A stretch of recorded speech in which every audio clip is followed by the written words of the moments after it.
Welcome, everybody. We had a little bit of a delay, but we're still looking forward to a really great discussion today. I'll just ask everybody that is on the Zoom link to stay muted until it's your turn to speak so that we facilitate a great conversation. So I think I just want to start by saying thank you, everyone that has joined this event, and welcome to what we think would be a great session and discussion. My name is Mwanbich Leshe, and I work for Global Citizen as the Senior Manager for Food Security, Agriculture, and Nutrition. I'm delighted to be joining our partners in this event, the SDG2 Advocacy Hub, but also our other partners, the International Institute of Sustainable Development, IISD, ActionAid, CGIARA, the Global Agriculture and Food Security Program, GAPSP, the Global Partnership for Sustainable Development Data, as well as Wasafiri. I think it's a great discussion that we've lined up today. And just to start us off, we know that the recent SOFI report underscores in no uncertain terms that hunger and food insecurity are on the rise. And what we also know is that COVID-19 is compounding what was already a dire situation, compounding the impacts of climate change, conflict, and economic shocks. And yet we know that good food begins with farmers. However, these very people who are the backbone of our local food systems are the ones disproportionately affected by hunger and malnutrition. They are also on the front lines of climate change, conflict, and the pandemic. All of this is perpetuating a vicious cycle of poverty and inequality. These communities are the smallholder farmers, the rural small-scale producers, as well as the family farmers. This year, with the Food Systems Summit and COP26 and Nutrition for Growth Summit, the world has a unique opportunity to put smallholder farmers front and center. I think it is therefore fitting that today's session is focused on the question, is it time for a new consensus for smallholder farmers? I think today we will have a great diverse set of stakeholders, starting from farmers, about this question. What's more, with decades of experience from CADAP and the more important data collected through the biannual review, Africa has much to contribute towards this central question of shaping a new consensus in uplifting and investing in smallholder farmers. So we want to make sure that we hear from everybody on this call in terms of what are your views, what are your experiences, and most importantly, what are the key actions to drive forward change for smallholder farmers. This event today builds on a previous event that was hosted as part of the UN Food Systems Pre-Summit to create momentum towards a shared policy agenda on livelihoods, productivity, and sustainability of smallholder agriculture. Our session will be organized in two parts today. We will first hear from our panelists, where we will get perspectives from farmers, parliamentarians, researchers, and youth. And the second part of the session, we will break into 4 virtual rooms that will discuss governance and accountability, data, innovation, technology, and finance. I'll just make sure to keep you updated on the breakout sessions as we progress in the conversation, as given some tech issues, this might have changed. But in the next few minutes, there's going to be a document that's dropped in the chat, just so that you can indicate your preference for which group you would like to be a part of the 4 that I just mentioned. If we could have sort of the people in the background drop that document in the chat so that folks can indicate their preference for the group. If you don't indicate, we'll still be able to automatically place you in the groups. And as I said, I'll keep the group updated. It is now my pleasure to introduce these distinguished panels. Their bios will also be dropped in the chat so that as they speak, you're able to interact with them more and be able to know some of their rich experience. We will start with Mary Afan. Mary is the president of the Small Scale Women Farmers Organization in Nigeria and the vice chair of the Rural Women Farmers Forum. Mary, thank you so much for joining the panel. I want to begin by asking you, sure thing. I want to begin by asking you, from your perspective, is the situation for smallholder farmers, especially women farmers, improving? And how do you think a new policy consensus can accelerate impact for smallholder farmers? Over to you, Mary. Thank you so much. My name is Mrs. Mary Afan. I'm the National President of Small Scale Women Farmers Organization in Nigeria. This is a platform that is cut across all the 36 states, including FCT. I'm also the Vice President of the Rural Women Farmers Forum, WRWFF. It's a continental platform. based on the topic for discussion this morning, as a representative of the smallholder women farmers, our condition is not getting better. Coming from the backdrop of the impact of COVID-19 that dealt with us last year, as it is now, we're able to speak with government. We've lost all our investment. We need to start all over. We need support to be able to produce more food to put on the table of household. And government need to speedily increase the investment in the agri sector to be able to cover up what we have lost. And like in my country, there was even a review on the budget for agriculture because of the issue of COVID.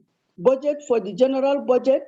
We also spoke to government on the need not to cut the budget for the agri sector because that is the only sector that can actually support us out of this COVID impact.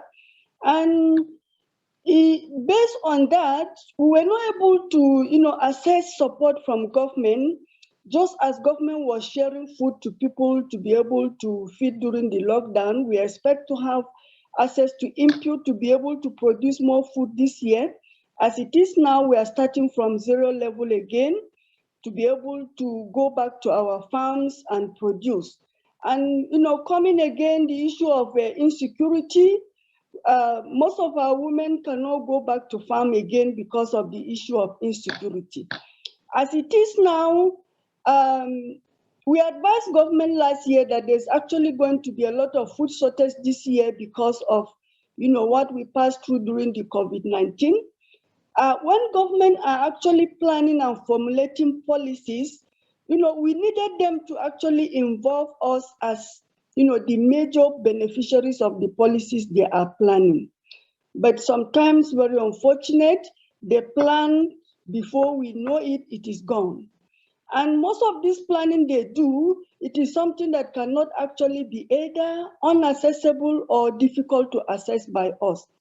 Like the impact of this COVID-19, Nigeria has made a lot of allocation of money to, support farmers, but women farmers cannot access these monies because the conditions attached to such funds are not something we can be able to assess. We've also been talking to government on the need for them to make sure that the budget for the agri sector, women farmers should be involved. You cannot plan for me in my absence. We have to be part of that process so that we can be able to tell you where it works and where it will not work. But most of the time they plant in our absence, and when they plan in our absence, the implementation fails, and we go back to square one. And most of the national policies we have, which our government at the African level are signatories to it, on the need for increased investment in the agri sector. But we continue to see a very meager amount in that sector year in, year out. And we've been talking to government. If you are a signatory to, the Malabar Declaration that said 10% should be allocated to the agri sector, make that allocation. And we're also saying that in that allocation, specific amounts should be targeted to smallholder women farmers for us to be able to actually track that figure and also increase our production.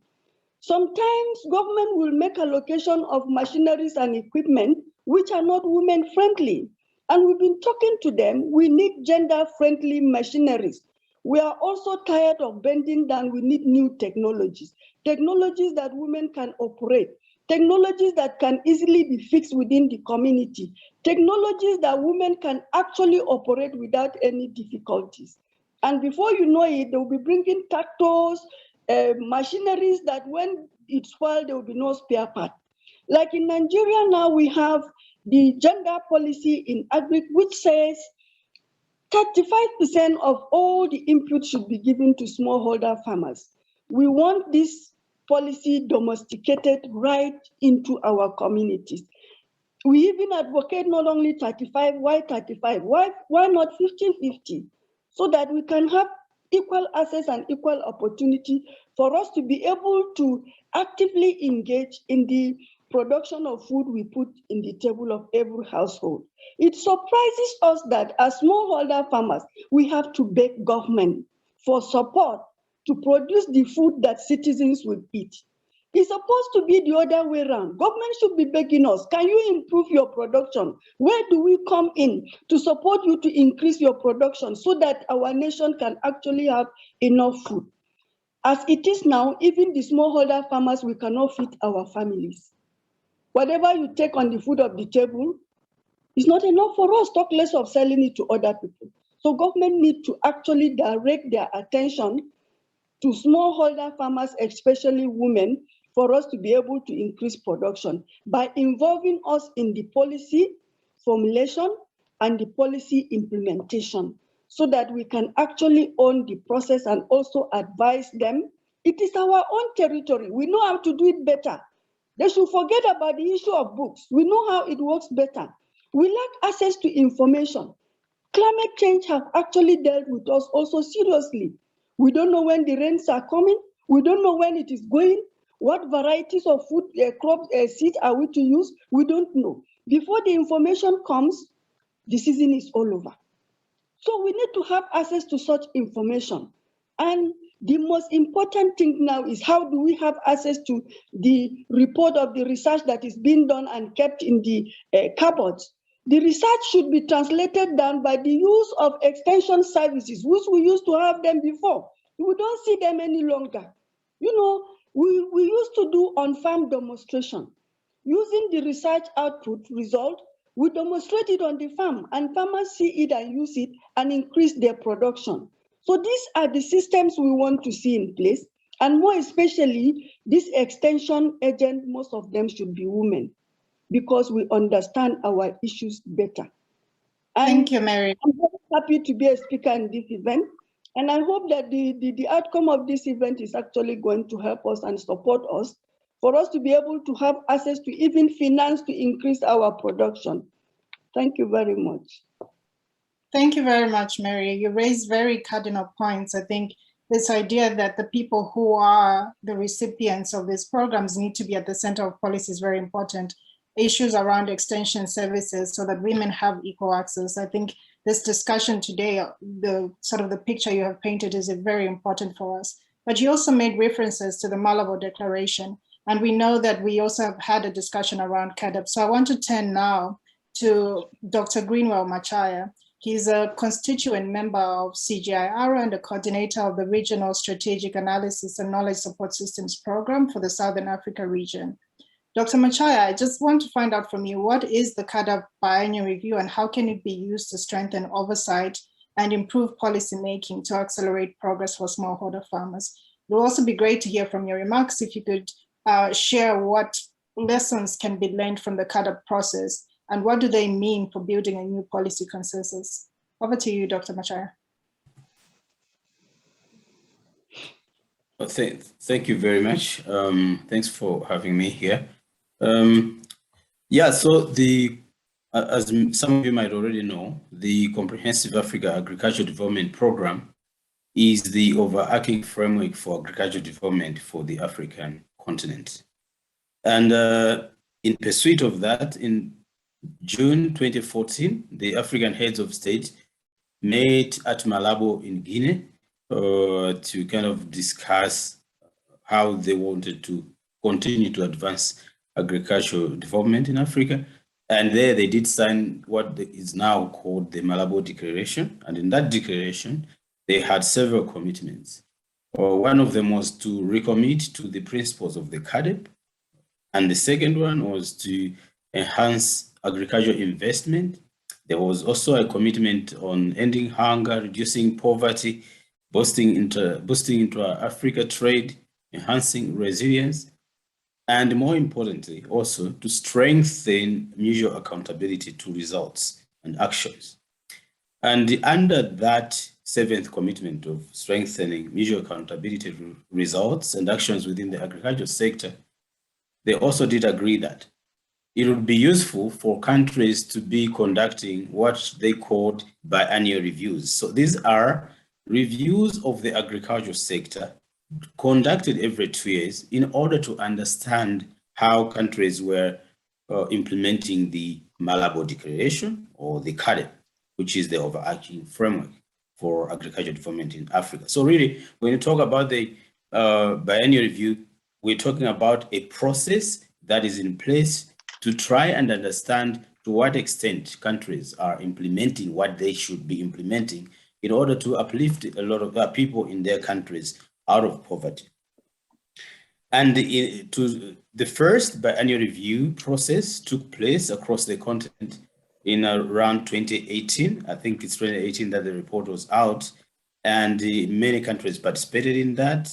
Then the second one came out in 2020, which was also reviewing the 2019 and the 2018 period. And the report also came out and discussed by heads of state, I think, in 2020. And now, right now, we are in the process of the third biannual review process. So, biannual review. So my colleagues and ourselves, we're also in another meeting actually right now for writing the report for that in Nairobi. Now, in terms of how the biannual review might be useful for the many issues we're talking about, I think I would first say that in general, what we see first is that some countries are doing good, but there are also a lot of countries within the African continent which would need to increase their effort in order to achieve many of the commitments that they promised that they wanted to achieve by 2025. For example, in the previous biannual review, only 4 out of the 55 countries in Africa were on track towards achieving the many goals that they promised. This obviously is not necessarily a very good thing, but at least to the extent that countries are participating in that process and they're learning something, I think we should still be able to celebrate that, because although they haven't been able to achieve, though it doesn't appear that they're achieving that, but there's still progress that we're able to kind of talk about. Just hold on, please. That's all right, Dr. Machaya. Yes, sorry about that. Yeah. So, and then in terms of the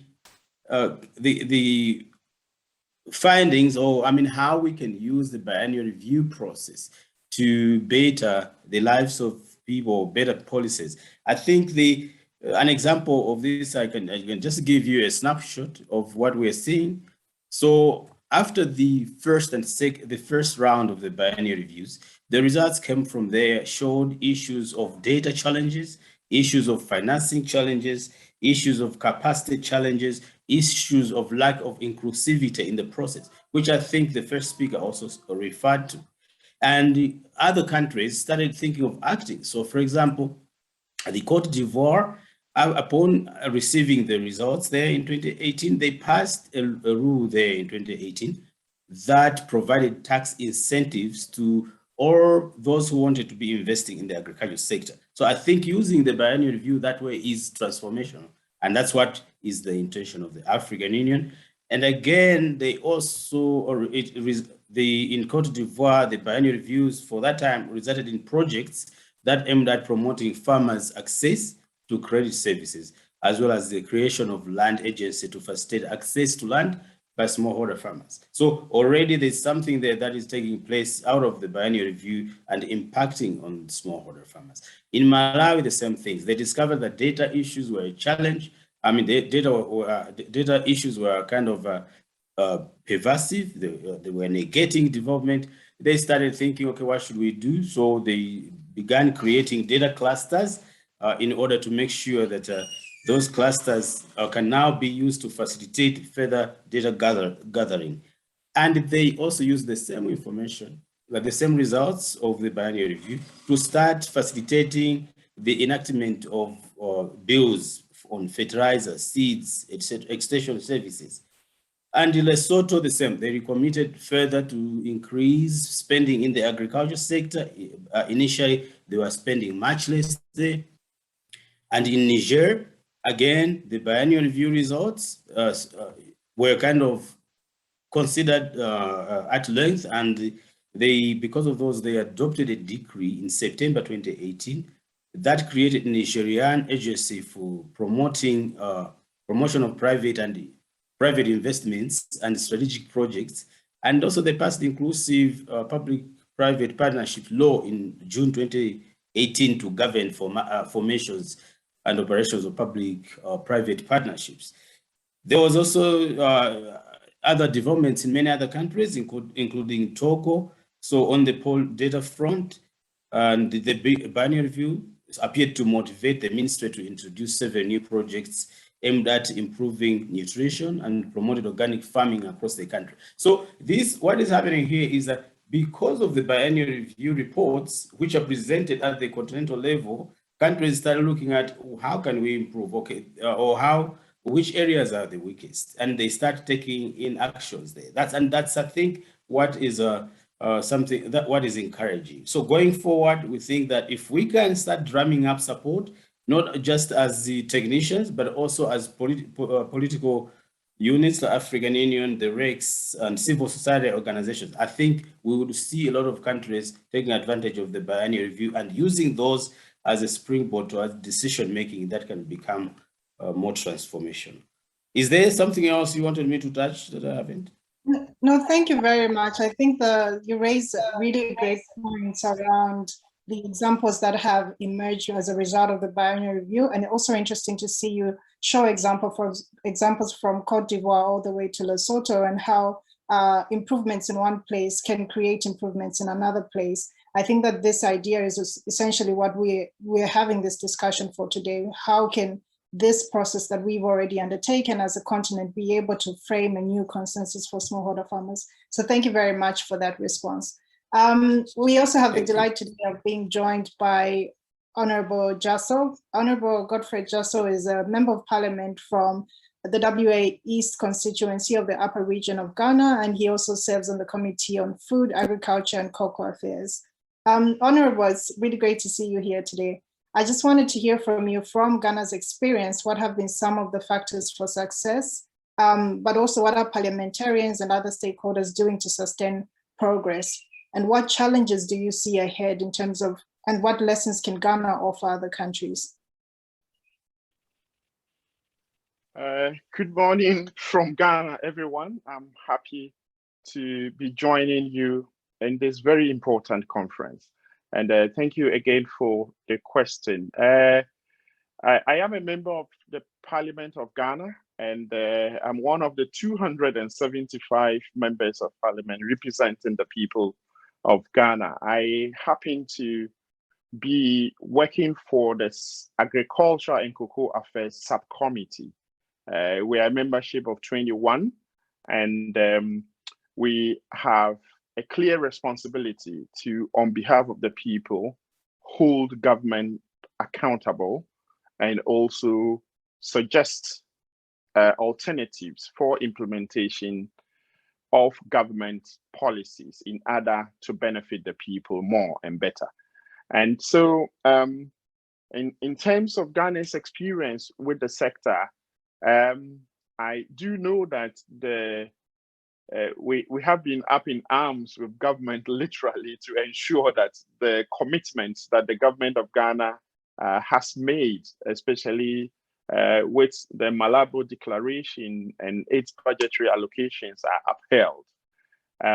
That has not been too successful, I must say.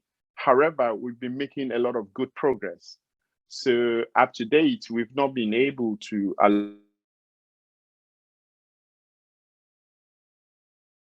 allocate up to 10% of the GDP. But Ghana has got some unique context that is attractive to other players and actors in the country's development, particularly in the agricultural sector. And so we've been able to execute a number of sector support projects and programs. I mean, a clear example in recent times has been the Ghana e-Agriculture Projects program. We have the Youth in Agricultural Program, the Ghana Sector Investment Plan and Projects.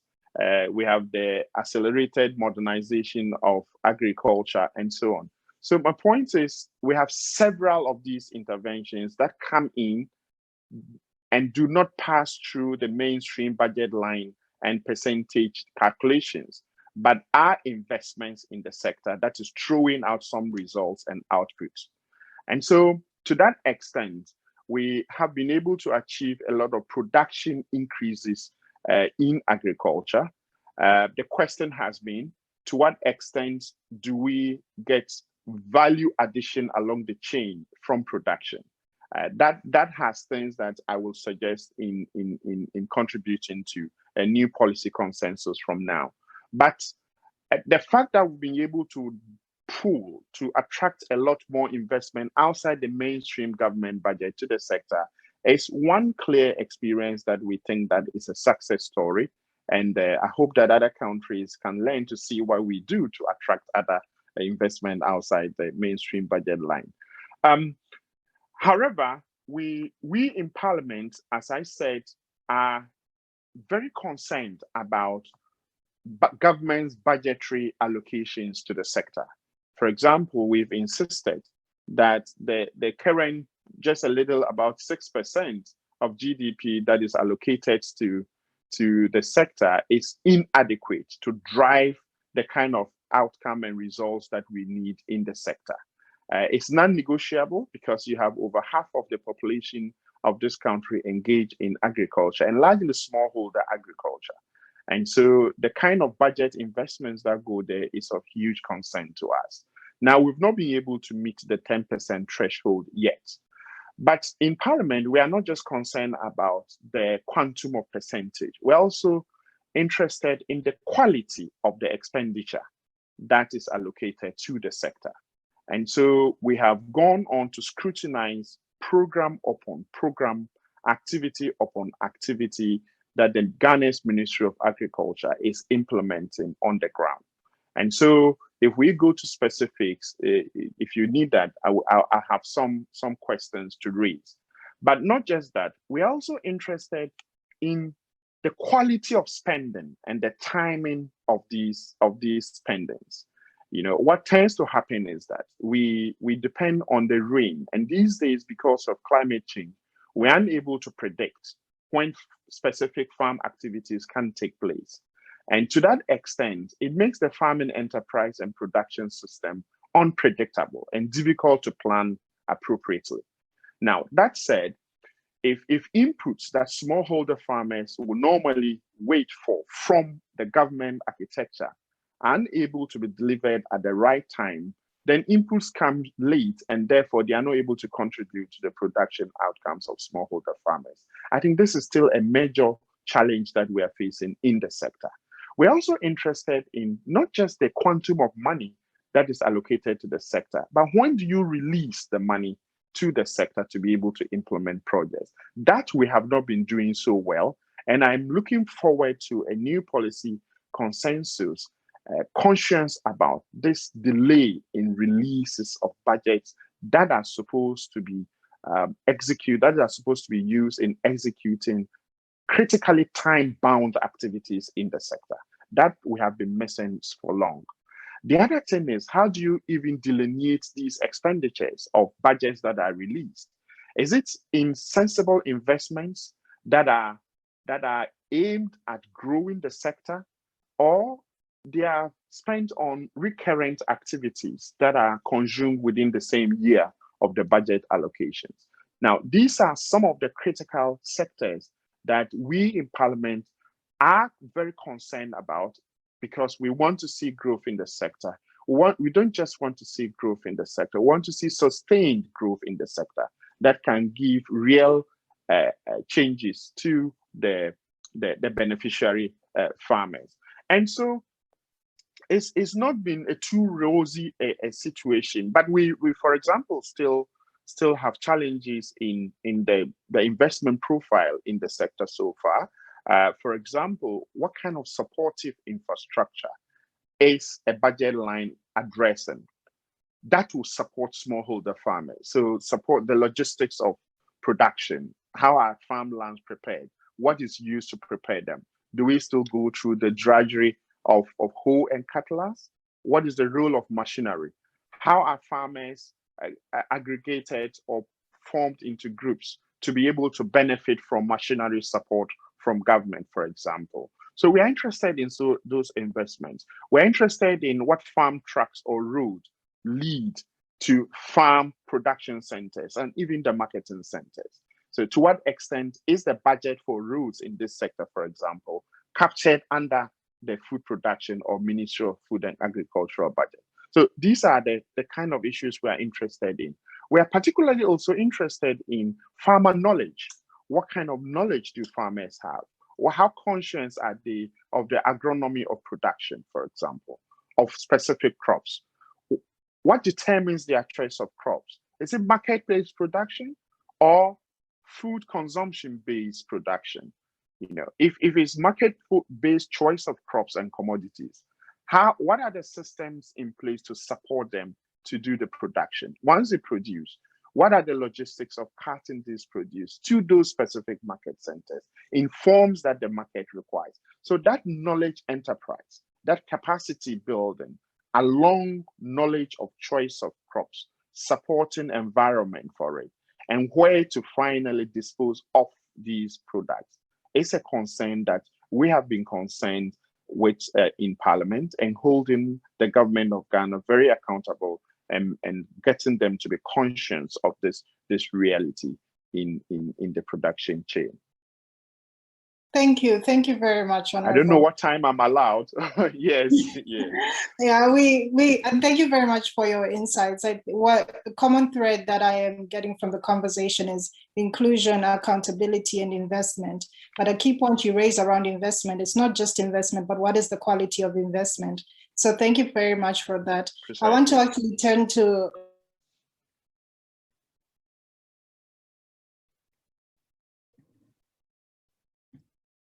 Wanda, you're muted. Apologies for that. I hope you were able to get the last few sentences. I just want to make sure that we turn to Honorable Keba Barrow, who is a parliamentarian and currently serves as the program officer for the Association of Non-Governmental Organizations in the Gambia. Honorable Barrow is a parliamentarian, as a parliamentarian, and also having heard from your counterpart in Ghana, what are some of the key issues you see as critical to address to ensure support for smallholder farmers, especially what can be done at the regional level to ensure greater investment in smallholder farmers? And also, what is their role in fostering accountability? Over to you, Honorable Barrow.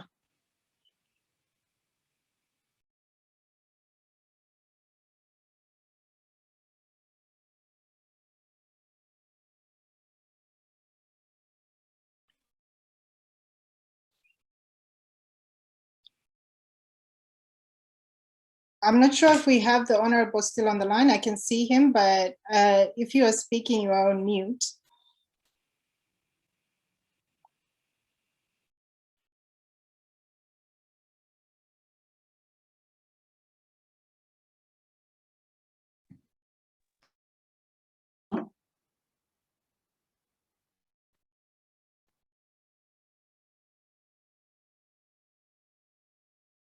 Hello.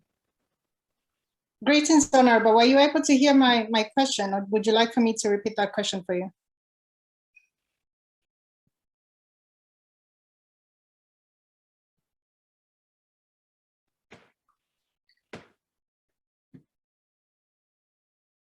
It seems he might be having some technical difficulties, so maybe as we try and figure out with the team, if we could help support with his audio, we will move over to Emmanuel and then come back to the Honorable just to make sure that we get his remarks. So if you could provide support. In the meantime, Emmanuel, do we have you on the line? Yeah, I can hear you loud and clear. Emmanuel here. Thank you, Emmanuel. To introduce Emmanuel, he serves as the coordinator for partnerships and networking at the CADAP Youth Network, where he works to engage youth at the highest policy levels in CADAP and other African agriculture policies. Emmanuel, it's a delight to have you. I wanted to ask, how can youth be engaged in food systems transformation? What inspires and excites them? What are their needs, and how can a new policy consensus that we've been speaking about today address those needs? Thank you very much. Greetings from Nairobi. It's the afternoon here. Well, when you talk about young people, I must say that as young people, we have many problems. Similarly, we have the solutions to almost all of those problems.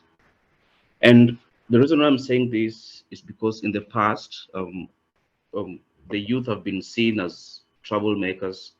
They're always complaining. And so we changed our narrative, in the recent years to now look into how best we can give solutions that, if adopted, could ensure or could make young people in agribusiness and agriculture, make profit. So going to your question, you asked me about how better, young people in Africa can be engaged in transforming food systems. Now, when we talk about transformation, it has to begin at the policy level, so that it can trickle down, to the smallholder farmer who is a young person, who is a woman, and and many other people in that category. Now, one of the key things that has happened previously, and I must say that young people in agribusiness in Africa are really proud of, is that we have been engaged at the policy development stages.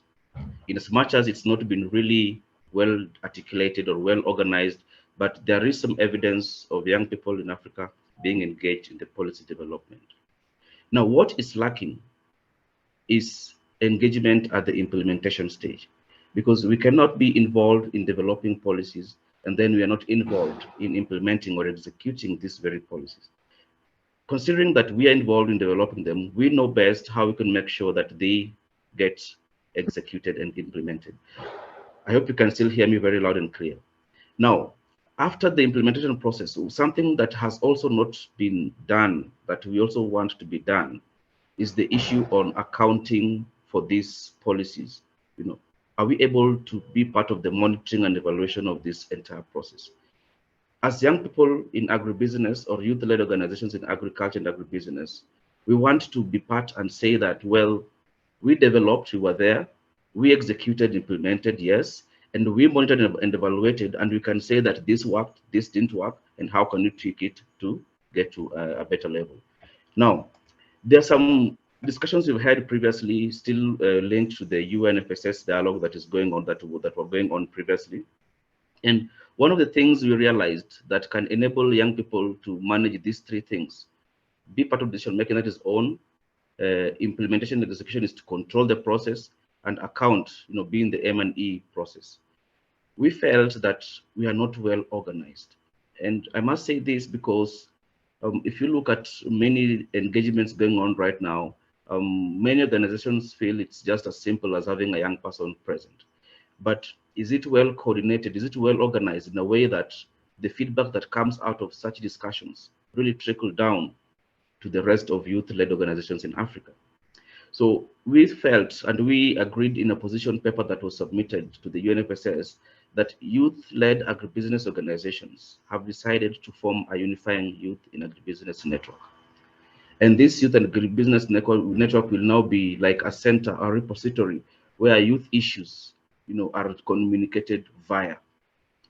A very good example I would say here is when it comes to showcasing of models and success stories in agribusiness.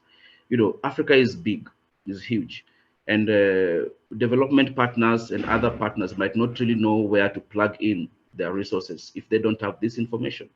So if you can have a repository at this level of the unified youth network level, then it will be much easier for investors to know where agribusiness success has been achieved and where it has not been achieved, so they can now plug in more resources and use the success stories as a lesson to replicate in other areas. Something else is that young people are the most affected when it comes to technologies and innovations. We invent, we have new technologies, but the IP rights are not assured. They're not protected. The people who take or steal these ideas from us, they go develop them further, and then they make them way too expensive for us to afford. And when you look at agriculture and agribusiness for young people, we are thinking of profitability. How best can we earn more money from this process? And if our knowledge on technologies and innovations are not well protected, then of course we will not find this very attractive. Even if you give us the finances to start, it might not be very attractive to us if you cannot make the profit out of it. So by having this unified network, and as a repository center for our innovations and technology where they are protected, then I think young people will be able to achieve even much, much greater heights. Now, having said these two things, I've said that young people have many, many issues, from financial availability, issues of land across Africa, many other issues of, technology and things like that. But with this unified network, our problems will reduce. Why do I say so? There will be data available on where to put in money, in which country do we win, in a country like Ghana, for instance. Young people assuming that they don't have a land problem. So where do we put money to make sure that they can produce? What value chains are mostly ventured into by young people in Africa, and where can we put in more money to enable more young people to put in, to get into which value chains to increase on productivity. Now, with all this said and done, now going back now to the game-changing process that now we need for the consensus going on. If we can have this unifying factor, then of course, as young people, it will be much, much easier in an organized manner, for us to make the world a better and habitable place, as we promote sustainable agricultural practices. And I'm saying promoting sustainable practices here because we are now in the decade of the last decade of ecosystems restoration, with regard to SDGs. As we produce, yes, we want the money, yes, but we have to make sure that we maintain or we ensure environmental integrity. As we go forward also, when we are organized in that manner, then we can be able to contribute to restoring our ecosystems, and this is really key, as we anticipate and adapt to evolving risks of climate change and so on. Young people, when what I've mentioned is done and we are in an organized manner, then we'll be able to pull efforts towards gaining and applying knowledge on value chains. Like I said, once there's data on which value chains have not been invested in the continent, it will be much easier to know where to put in energies and investments. And of course, it will be easier for us in an organized manner to engage relevant authorities and keep them accountable to the highest standards actively, and proactively. It will no longer be just how our young people represent the rest. It will be more. It will be more like African young people in agribusiness are organized and coordinated in a certain manner. So if you want to have engagement on this on this subject, contact the organized institution, and they'll be able to know how to respond. And then after that, then they'll be able to take this information and make it trickle down to the rest of the membership in Africa. And finally, as young people, when we get that organized, and when we are supported to get that organized, it will be easier for us to raise our consciousness and levels of responsibility towards conserving our immediate environments, which will in turn impact and assure or rather impact positively on our food systems. So that is what I would like to say, and thank you very much. Thank you so much, Emmanuel. What is interesting about young people is that when we think of a new consensus, or we think of new policies, ultimately they're the ones who are going to execute it for however many years that we see. They're the ones that are going to carry forward this vision. I also really like, Emmanuel, that what you introduced to this conversation on, we've heard inclusion, but what you've talked about is we need the systems to be that support that inclusion. So people can't just be included if there isn't a support structure. Thank you very much for that, Emmanuel. I want to check again if we have Honorable Barrow on the line, just to see if your internet is working. Yes, I'm back now. I think I am back now. Thank you so much. And I'll ask other folks to just make sure they're mute.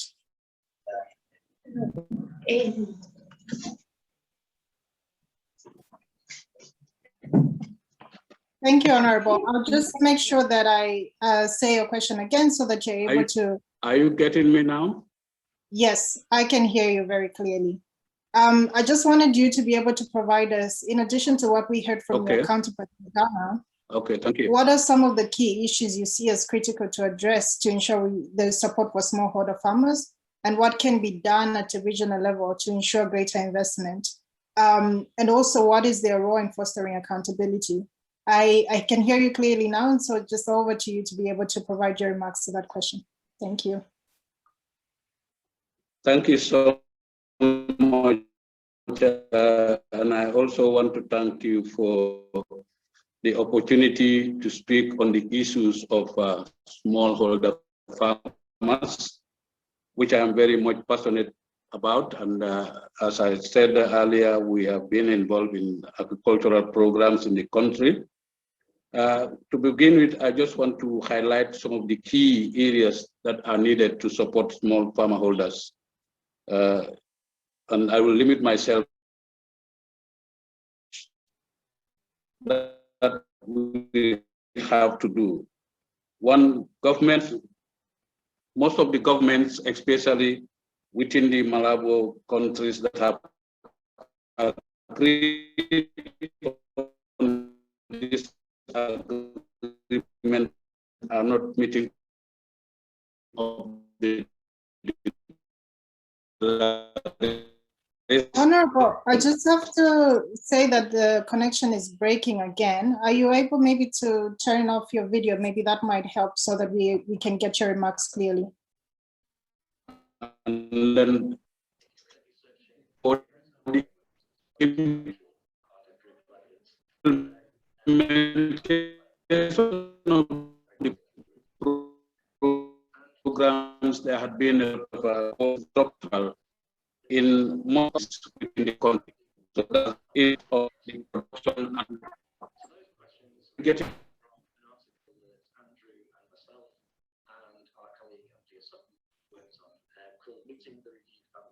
Honorable, I think it might help if you turn off your video, but perhaps we'll also just come back to see if the audio works in a few seconds. Otherwise, I was only able to catch the first part. I will come back to you, Honorable, so we can get your remarks. Maybe as you help troubleshoot, we can move to.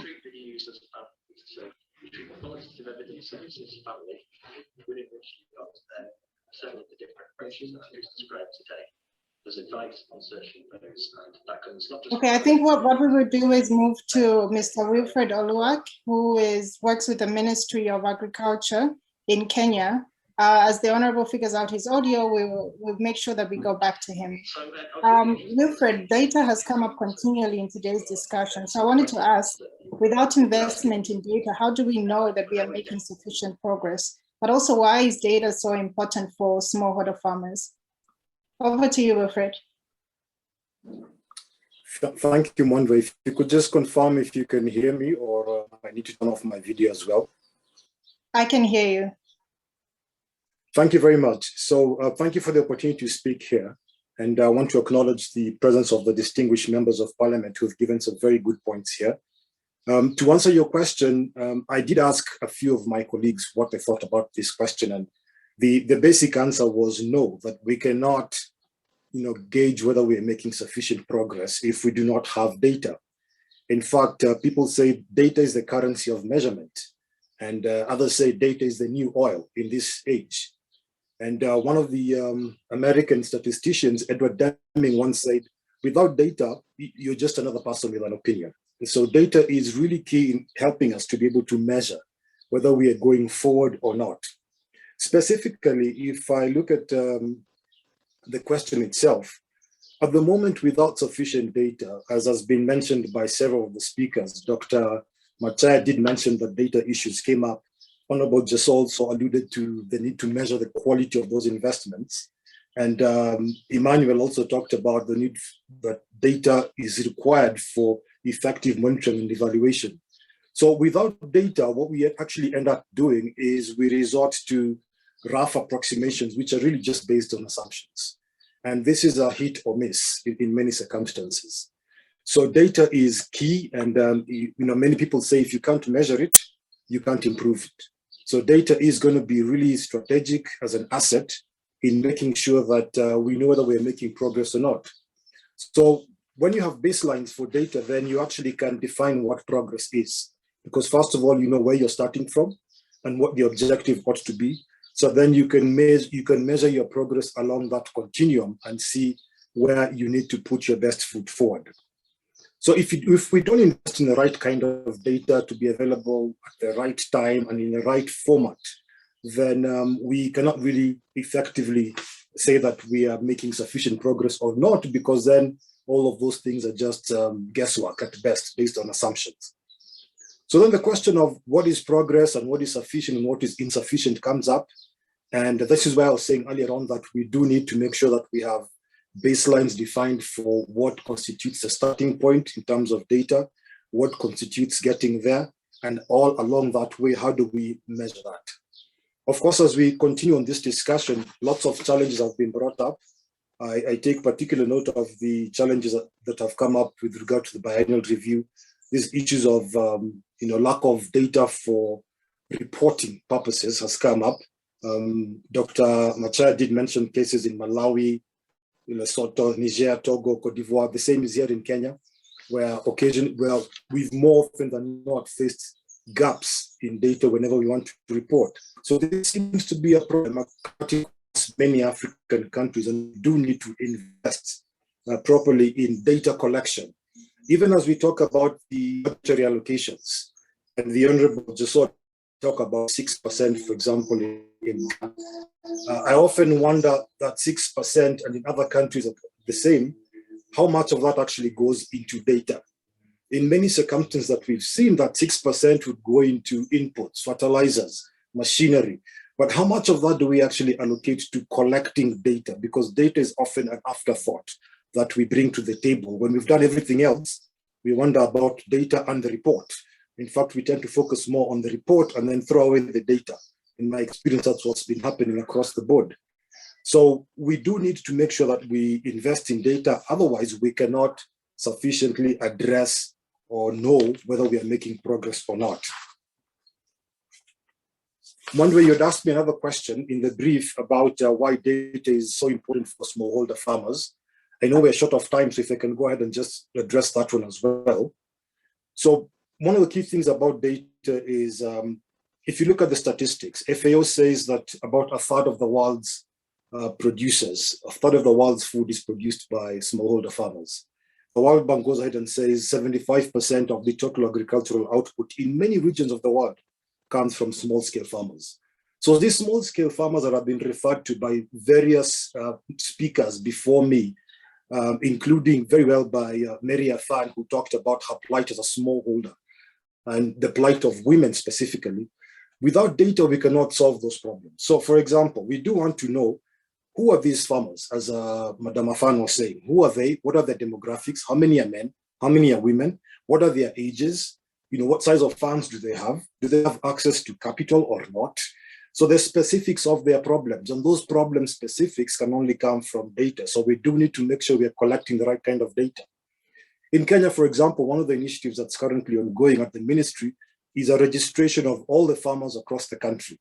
And we want to be able to register over 1 million plus of the farmers, because this figure of how many farmers do we have, every country tries to guess that figure, but until we actually do a proper data collection exercise, registering the farmers and collecting all the details about what crops they have, what livestock they have, what things they're doing, then we really can't very specifically say how many we have. With that kind of database that we would be collected across the countries, I really feel that database can form the bedrock for reporting on things like the Malabar Declaration that have been brought up over and over again here, measuring ourselves against national and regional benchmarks and global benchmarks. Data is really the oil, it's the lifeblood of the transformation we seek. We cannot transform the sector without getting serious about data. And data has to be given the same priority as investment in things like fertilizer, because many times we give out fertilizer in a blanket way without data to back up what specific kind of fertilizer should this farmer be getting for the region they're in. And we end up reducing production sometimes rather than increasing it. So data is really key to increasing the production that is suboptimal in many of our African countries. And one of the other things about data, if we talk about the benefits of data to smallholder farmers, such as the ones that Mary Afan represents, they need to be able to have access to where markets are best for them. Market prices, that's an item of data. Where there are subsidies that are provided by government, they need to know that. What kind of negotiation they can get into with buyers based on what else is in the market. She also mentioned the access to information generally. For example, things like rain. There is a platform in Kenya that actually is able to tell farmers through SMS what the forecast is for the next 14 or so days. And it's been very accurate to date. those are data items that are sourced from different types of technology. So data is really important also for the smallholder farmer himself or herself in making sure they increase their productivity and then maximize on the return on investment that they put into this farming activity. So because of time, let me leave it there, but certainly I want to say that data is at the center of the transformation we seek, and I'm happy the honorable members are here. We really do need their support in making sure the budgetary allocations are not only left to the indirect support that Honorable Jasso referred to, but that our governments go to the very front of allocating proper budgets to collecting data as a first-class investment in agriculture. Thank you, Mandre. Thank you. Thank you so much, Wilfred. Really interesting to hear the points that you make, and referring to really to this age that we live in. We can't live in a space that doesn't have data. Essentially, you can't solve a problem without knowing the extent of the problem. Thank you so much for your remarks. I want to try with Honorable Barrow once again before we move on to our panelists. Honorable Barrow, I hope you are able to give your remarks. Perhaps maybe if you turn off your video so that we can get you clearly. Right, yes. I turned the video now. I don't know whether you're getting me now. Is it clear Yes. now? Yeah, we can hear you now. Okay. Once again, I said I want to thank all of you for the opportunity to speak on the issues of smallholder farmers. This is something that I am very much passionate about because I came from an agrarian family. Having said that, the political will for national governments had been a problem for smallholder farmers in our country, and also other countries that have signed to the Malabar Declaration. Political will from the national governments, most governments do not meet the Malabar or Maputo declarations. And poor infrastructure for farmers has been a problem in the farming communities. A lot of the farmers do not have better infrastructures, and that coupled with insufficient machinery to enable them problem of a lack of low interest rates, credit facilities for small farmers. Because of the collaterals and the high rates of interest on these loans, is becoming very difficult for the smallholder farmers to access these funds. And leading to that also is the inadequacy of financing mechanisms to support smallholder farmers, especially involvement of the private sector and the multinational companies-led agriculture, which they are concentrating on their own productivity and leaving the small farmers behind. And I think one of the key things that need to be done is in addressing the impact of climate change and building the resilience of smallholder farmers. These things need to be looked into. Promotion of climate resilient, sustainable agriculture and agroecological practices, and also support to women small farmers to enable them to produce and also enable them to have the knowledge. So it is important that farmer knowledge are there. And one of the key things to do that is to help these women by building up the farmer schools that will enable them to learn best practices and see how they can learn from their colleagues within the region. One of the things that need to be done at the regional level to ensure greater investment in smallholders and their role in fostering accountability, the key thing to that is political will. We need to have the political will at the level of the governments, and the governments to take account on their commitments through the programs such as biennial reviews, because some of these documentation and programs that are done, on very rare occasions, we do have reviews where farmers are taught and they are better explained to enable them to be able to take account of some of the activities that they are doing and what is lacking. So these biennial meetings are also very important. And one of the key things that we need to do at the level of the communities to help these smallholder farmers is the need to align the alignment between the regional programs and the CADEP program to avoid duplication, because some of these things need to work hand in glove to ensure that we don't go and reinvent the wheel in the communities and where these programs are doing.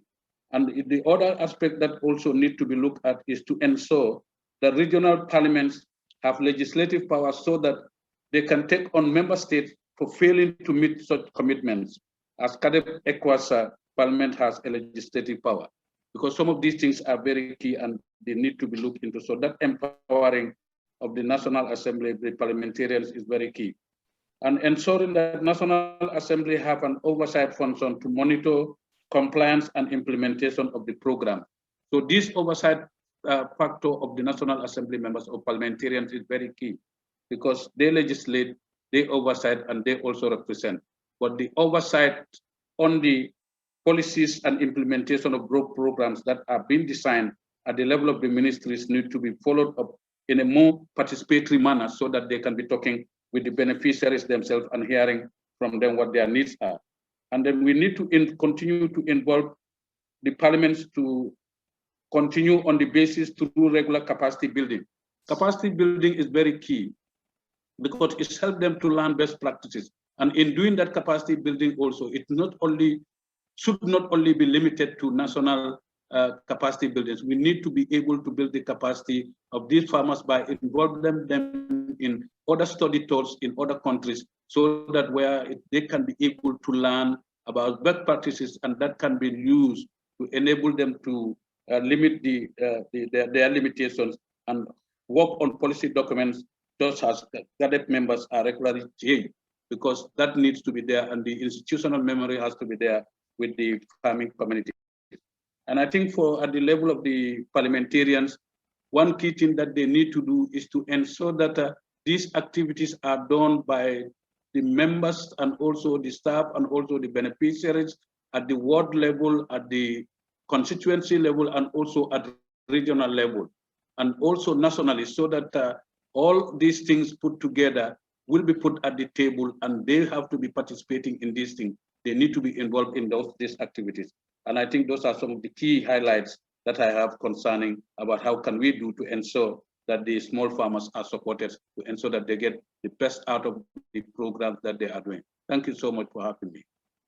Thank you, Honorable. I'm really glad we were able to get your remarks, because I think that what you have raised here around how do we also ensure that national assemblies are able to hold governments account if the region is not responding. So I think that's a really key point, but also the issue of alignment and being able to respond to what you are seeing in your countries.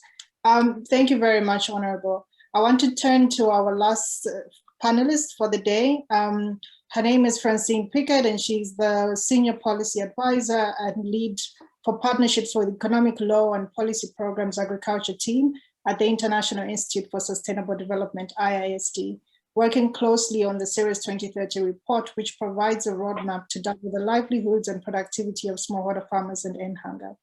Francine, how can this evidence inform a new consensus, and what is needed to deliver on the recommendations? Having heard from what all the panelists have said today, really good to hear what do you think on this? Thank you, Mwandwe, for having me today, and I'm really happy to join this conversation. So I'm actually replacing Karen Smallholder, who is the co-director of Ceres 2030, and also the Director of Agriculture and Trade at the International Institute for Sustainable Development. I think before I respond to that, I will maybe provide a small idea what Ceres 2030 is about. Actually, this is a project that we started with scientists from Cornell University, the International Institute for Sustainable Development, and the International Food Policy Research Institute. We call it Ceres 2030, Sustainable Solution to End Hunger, because we have been using the latest artificial intelligence technology, and we investigated the most effective instruments and action that country could take to end hunger by 2030 worldwide. And we went further. We have also calculated the cost of this ambition. So the report that was released in October last year, we have included projection for the rise in hunger as the result of COVID-19. So our recommendation, our finding will also target the rise in hunger that we are witnessing as a result of COVID-19 measures. So Ceres 2030 was about how to accelerate the progress toward SDG 2, focusing on hunger, smallholder incomes, and productivity in a way that supports the transition to environmentally sustainable food system. So as you know, and then I think that Mary Afan has continuing repeating it, small-scale producer in low and middle country face economic precarity and vulnerability. And I think some of the action that we need to take in need also to go directly to them. And CERES 2030 is structured on evidence-based knowledge. And I was also, I tried to find out the linkages is about also using data efficiently. So we scan 500 articles from the past 20 years of agriculture development literature using, as I say, artificial intelligence. And then we apply hundreds and thousands of questions in complex multi-country, multi-sector model, and worked with 85 researchers from 23 countries and 53 organizations. So I would like also to put that in place to better understand what the evidence that we found was come in a very specific way. So the result also provided a roadmap that confirmed what the food and agriculture community or even the development community has known for many years. It is strongly in line with also and supportive of the CADEP goals and targeted. I will also to acknowledge the Malabar Declaration and the Country National Investment Plan. So it's an holistic roadmap that brings the best of what we have together in a science-based, policy-relevant way, and also provide which agricultural interventions are effective and how much we need to spend on them. And we are targeted on how best to empower the excluded, and especially small-scale farmers and women. We are also targeting on the intervention that need to happen on the farm itself, and also the food on the move, all that's related to trades. And so what we found out is like there's a really important in increased public investment in agriculture and especially targeting small producer. And this is about increasing productivity, putting emphasis on value chain, improve rural infrastructure, and increase income for small producers. So I think this is also about what CADEP as a key framework for action of agricultural transformation across agriculture is about, and since 2003. So we know what to do, and so there are no more excuses for inaction. So we found that we need an additional 33 billion per year for the next 10 years invested in 10 high impacted areas. So I'm not asking that country will pay that 33 billion. So what we found is like 14 billion per year must come from donors and 19 billion per year must come from low and middle income country. For donors, that means also for them to double of their current spending. And as I say, and you can imagine, ODA alone will not be enough. So we are expecting additional public spending by the government. And I think that what is the key message is that Honorable from Ghana, if I'm not mistaken, has been also pushing, we need to increase that spending by the country themselves and also try to put an emphasis on how we respect the Malabar Declaration. So 2/3 of this additional spending must be on the farm and 2/3 of the additional spending must be also in Africa.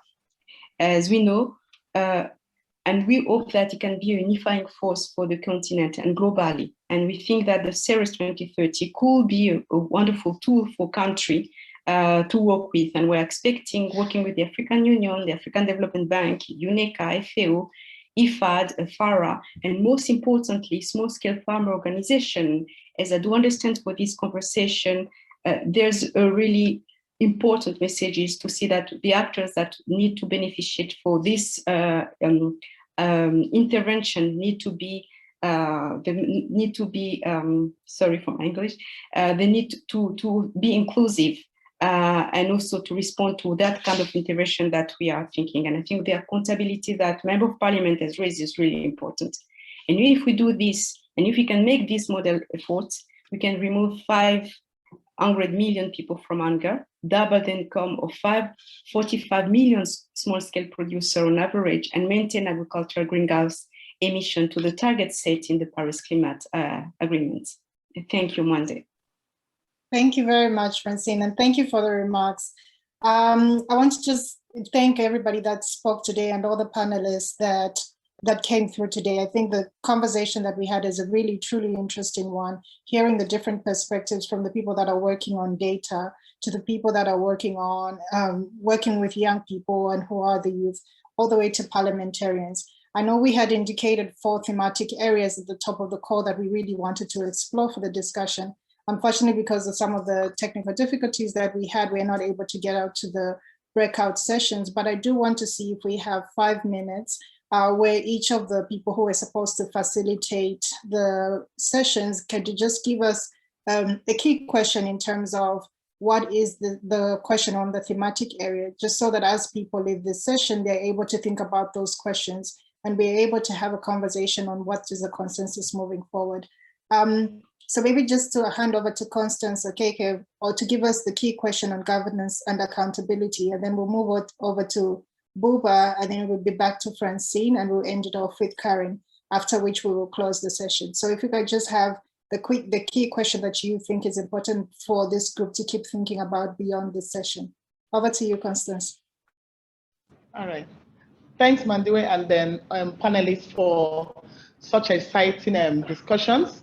And I'm very happy with the kind of feedback we're getting from the panelists. And then moving forward, under governance and accountability having been made, the next thing will be to see, moving forward in terms of building the consensus, how can we have policies that will be able to strengthen the smallholder farmers to move from evidence to action? At least we've listened to the woman farmer, we've listened to the youth, we've listened to the contributions. What do we do? What do we put in place in terms of policies and programs so that we can move from evidence to action, so that we can move forward? And then again, we come to the issue of accountability. What accountability mechanisms, such as the biannual review, can we use to, to better the way we account for the way we implement our agriculture program? So how do we use our biannual review results in a better way? And last but not the least will be to say all the different stakeholders have spoken. So, but what is our role? Whether it's a smallholder farmer group, whether it's the youth group, whether it's the civil society group, whether it's the parliamentarians, but whether at the national or at the regional level, what will be our role in building a policy consensus and holding policymakers accountable? So those are the things we need to talk about so that we can chart a way forward for African agricultural development. Thank you. I'll pass over to Buba Khan.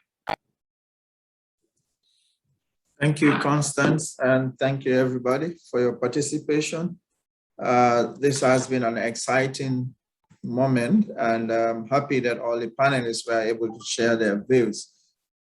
In terms of financing, what we're trying to look at is what are some of the challenges or barriers that smallholder farmers face in accessing financing. Honorable KK Barrow did mention some of them, like the high interest rate, the collaterals that the farmers don't have because they don't own land, especially women smallholder farmers. So we need to be able to find ways of how those can be uplifted and improved upon. So these are some of the things that we want to interrogate further from your end. And the other question is, what are the opportunities to scale up financing of smallholders and small micro enterprises?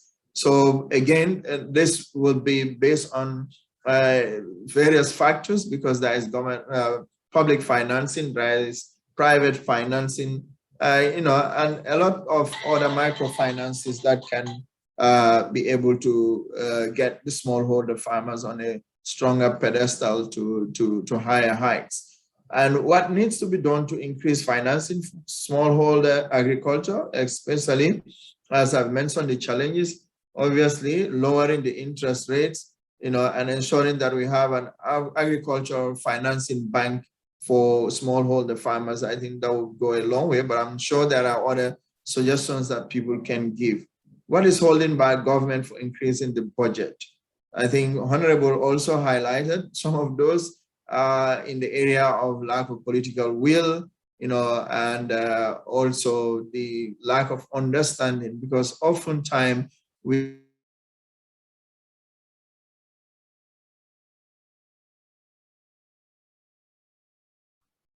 Sorry, Bobat, we can't hear you anymore. And I know that we are pressed for time. So I'll just hand over to Francine to just give very quickly the questions, and then over to Karen. So if we could just keep it under 2 minutes.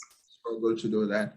So thank you so much, Francine. Happy that I was able to share this for the participants to look through. Thank you. Thank you, Buba. Thank you, Mwandwe.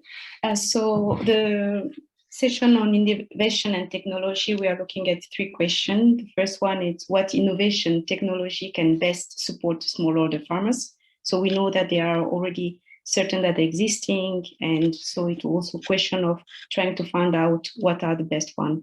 The second question that we'd like you to discuss is what is the best mechanism to reach farmers with innovation and technology. And the third one will be how can farmers can be supported in adopting new approaches for strengthening existing approaches to meet the challenge of climate change and improving access to healthy diets. So it's also quite important because we know that the climate change is becoming a very, very important question. And also healthy diet is among the SDG 2 that we also want to actually address. So it might be also important that also we raise that question, taking into account the challenges that we are facing is not only providing food to the community, but healthy diets. Thank you, Mwandwe. Thank you, Francine. Karen, just very quickly on data, and then we can close. Thanks, Mwandwe. So we wanted to touch on 3 questions on data. First, the how are we using data to support small-scale farmers, and then the challenges and the solutions. Obviously, I can't answer the how, but I'll touch on the challenges and the solutions. The challenges of data, and Wilfred mentioned this in his intervention, that how do we make data the center of transformation? And some of the challenges that exist really is the lack of investment in data on food systems, data and statistics, the lack of statistical capacity and digital skills, and misalignment between the data that exists and the data that we need as policymakers, and also the sustainability and long-term financing on agri-food data collection and publication. Lastly, also is the insufficient access to new sources of data. So the data that exists, how do we access more data to help us in decision-making? Quickly on the solutions, I look at them in 5 aspects, really around strategy and leadership. Without that strategy on data and having a clear pathway on production and using of data, we miss the point.